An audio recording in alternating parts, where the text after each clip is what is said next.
नमस्कार दोस्तों, आज का मेरा टॉपिक है भीमा कोरेगांव। भीमा कोरेगांव महाराष्ट्र के पुणे ज़िले में भीमा नदी के किनारे बसा एक छोटा सा गांव है जो 1 जनवरी 1818 को हुई ऐतिहासिक लड़ाई के लिए प्रसिद्ध है। यह युद्ध ब्रिटिश ईस्ट इंडिया कंपनी और मराठा साम्राज्य के पेशवा बाजीराव द्वितीय के बीच लड़ा गया था।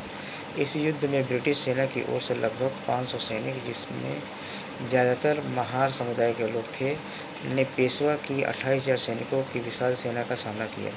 पेशवाओं के शासन में दलित समुदाय, खासकर महारों के साथ भेदभाव और अत्याचार आम थे। उन्हें सामाजिक रूप से अछूत माना जाता था और कई अधिकारों से वंचित रखा जाता था।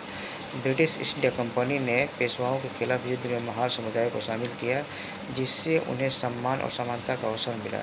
1817 में पुणे की संधि के बाद पेशवाओं और ब्रिटिशों के बीच तनाव बढ़ गया, जिसके परिणाम स्वरूप यह युद्ध हुआ।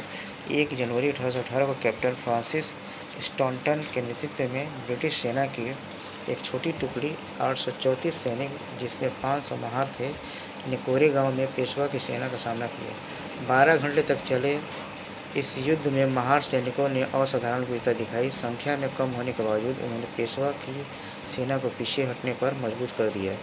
युद्ध में कोई निर्णायक जीत नहीं हुई, लेकिन ब्रिटिश सेना की स्थिति मजबूत रही और इसे उनकी जीत के रूप में माना गया। इस युद्ध ने पेशवाओं की ब्राह्मणवादी व्यवस्था के खिलाफ दलित समुदाय के आत्मसम्मान और अस्मिता को मजबूत किया। ब्रिटिशों ने इस जीत की स्मृति में कोरेगांव में जय स्तंभ यानी विजय स्तंभ बनवाया, जिस पर युद्ध में शहीद हुए 49 सैनिकों का नाम अंकित है, जिनमें 22 महार थे। यह युद्ध दलित समुदाय के लिए गौरव का प्रतीक बन गया, क्योंकि यह पहली बार था जब दलित सैनिकों ने ब्राह्मणवादी शासकों को युद्ध में हराया।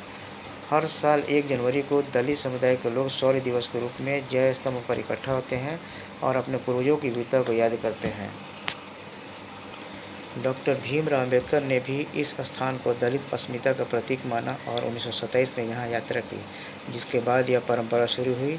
2018 युद्ध की 200वीं वर्षगांठ के दौरान हिंसा भड़क उठी, जिसने सामाजिक और राजनीतिक बहस को तेज कर दिया। भीमा कोरेगांव का युद्ध न केवल एक सैन्य घटना थी, बल्कि यह सामाजिक न्याय और समानता की लड़ाई का प्रतीक भी है। यह एक दलित समुदाय के लिए आत्मसम्मान और गौरव का स्रोत है, जो पेशवाओं के जातिवादी अत्याचारों के खिलाफ उनके संघर्ष को दर्शाता है। आज भी यह स्थान दलित आंदोलनों का एक महत्वपूर्ण केंद्र है। 1 जनवरी 2018 को भीमा कोरेगांव युद्ध की 200वीं वर्षगांठ के दौरान दलित समुदाय के जश्न के समय कुछ समूहों के विरोध के कारण हिंसा भड़क उठी। इसमें एक व्यक्ति की मृत्यु हुई और कई लोग घायल हुए। इस घटना ने दलित अस्मिता और सामाजिक तनाव को राष्ट्रीय चर्चा का विषय बना दिया। भीमा कोरेगांव का युद्ध भारतीय इतिहास में एक महत्वपूर्ण घटना है, जो न केवल सैन्य वीरता को दर्शाता है, बल्कि दलित समुदाय के लिए सामाजिक न्याय और आत्मसम्मान की लड़ाई का प्रतीक भी है। यह स्थान आज भी सामाजिक बदलाव और समानता के संघर्ष का प्रतीक बना हुआ है। थैंक्स।